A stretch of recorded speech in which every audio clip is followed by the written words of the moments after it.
Guys, you can see delivered with this crack wood beam.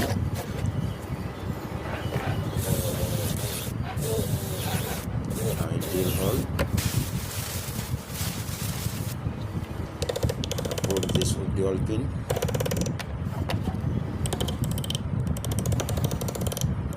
Alright,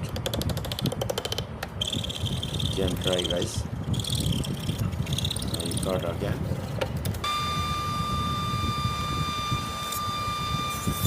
Use the planer. That's good. And then make finishing. Wow, that's nice.